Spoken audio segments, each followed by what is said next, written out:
ನಮಸ್ಕಾರ ನನ್ನ ಪ್ರಿಯ ಕನ್ನಡಿಗರೇ. ಇವತ್ತು ಈವ್ನಿಂಗ್ ಸ್ನ್ಯಾಕ್ಸ್ ಪಾಸ್ತಾ ಮಾಡೋಣ ಅಂತ 2 ಸೈಡ್ಸ್ ಸ್ಟೈಲ್ ಇರೋಂಥ ಪಾಸ್ತಾ ತಗೊಂಡಿದ್ದೀನಿ.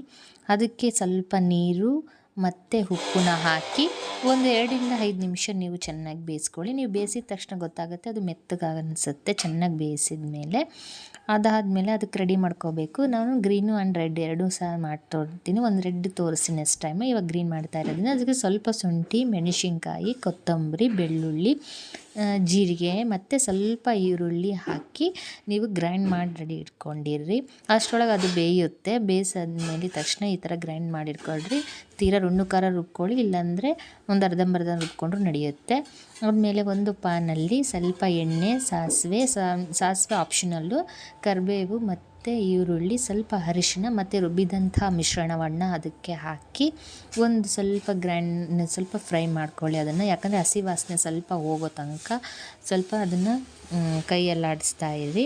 ಅದಾದಮೇಲೆ ಸ್ವಲ್ಪ ರುಚಿಗೆ ಉಪ್ಪು ಹಾಕಿ ಬೇಯಿಸ್ಕೊಂಡಿದ್ವಿ, ನೋಡ್ಕೊಂಡು ಉಪ್ಪು ಹಾಕ್ಕೊಳ್ಳಿ ರುಚಿಗೆ ತಕ್ಕಷ್ಟು. ಅದಾದಮೇಲೆ ಬೆಂದಮೇಲೆ ನೋಡಿ ಈ ಥರ ಫುಲ್ಲು ಚೆನ್ನಾಗಿ ಬೆಂದಿದ್ಮೇಲೆ ಇದನ್ನು ಅದಕ್ಕೆ ಸುರಿದು ಒಂದು ಮಿಕ್ಸ್ ಕೊಡಿ ಎಲ್ಲನೂ ಹಾಕಿ.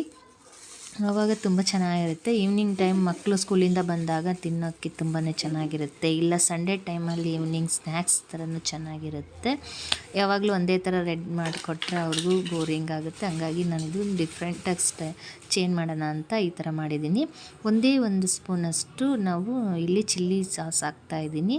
ಇದು ಖಾರ ನೋಡಿ ತಕ್ಕನಂಗೆ, ಯಾಕಂದ್ರೆ ಮೆಣಸಿನ್ಕಾಯಿ ಖಾರ ಇರಲ್ಲ, ಹಂಗಾಗಿ ಅದನ್ನು ಹಾಕಿದ್ದೀನಿ. ಇಲ್ಲ ಬೇಡ ಅನ್ನೋರು ಸ್ಕಿಪ್ ಮಾಡ್ಕೊಳ್ಳಿ. ಮತ್ತು ಸೋಯಾ ಸಾಸ್ 1 ಸ್ಪೂನಷ್ಟು ಹಾಕಿದ್ದೀನಿ. ಇದು ಮಾರ್ಗನಿಕಂದು ಸಾಸ್, ವೈಟ್ ಸಾಸ್ ಬರುತ್ತಲ್ಲ ಅದನ್ನು ಹಾಕಿದ್ದೀನಿ. ಆಮೇಲೆ ರೆಡ್ ಚಿಲ್ಲಿ ಸಾಸ್ ಹಾಕಿದ್ದೀನಿ. ರೆಡ್ ಸಾಸ್ ಹಾಕ್ತಿದ್ದೀನಿ. ಆಮೇಲೆ ಗರಂ ಮಸಾಲ ಸ್ವಲ್ಪ ಮಿಕ್ಸ್ ಮಾಡಿ ಎಲ್ಲನೂ ಒಂದು ಮಿಕ್ಸ್ ಚೆನ್ನಾಗಿ ಕೊಡಿ. ಅಲ್ಲಿ ನೋಡಿದ್ರೆ ಕಲರ್ಫುಲ್ಲಾಗಿ ಪಾಸ್ತಾ ರೆಡಿ ಆಗುತ್ತೆ. ನೋಡೋಕ್ಕೂ ಚೆನ್ನಾಗಿರುತ್ತೆ, ತಿನ್ನೋಕ್ಕಂತೂ ಇನ್ನೂ ಸಖತ್ತಾಗಿರುತ್ತೆ. ಒಮ್ಮೆ ಟ್ರೈ ಮಾಡಿ ನನಗೆ ಕಮೆಂಟ್ ಮಾಡಿ ಹೇಗಿತ್ತು ಅಂತ. ತುಂಬಾ ಚೆನ್ನಾಗಿತ್ತು. ನನ್ನ ಮಗಳಂತೂ ತುಂಬಾ ಇಷ್ಟಪಟ್ಟು ತಿಂತಾಳೆ, ಅಷ್ಟು ಚೆನ್ನಾಗಿರುತ್ತೆ. ಇದು ಗೋಧಿ ಹಿಟ್ಟಿಂದ ಮಾಡಿರ್ತಾರೆ, ಯಾವುದೇ ತರಹ ಏನು ಎಫೆಕ್ಟ್ ಆಗಿರಲ್ಲ. ಎಲ್ಲರೂ ತುಂಬ ಜನ ಅಂದ್ಕೊಳ್ತಾರೆ ಮೈದಾ ಹಿಟ್ಟಿಂದ ಮಾಡಿದಾರೇನೋ ಅಂತ. ಅಲ್ಲ, ಇದು ಗೋಧಿ ಹಿಟ್ಟಿಂದ ಮಾಡಿರ್ತಾರೆ, ಹಂಗಾಗಿ ಮಕ್ಕಳಿಗೆ ಕೊಡ್ಬೋದು. ಎಲ್ಲರಿಗೂ ಶುಭವಾಗಲಿ.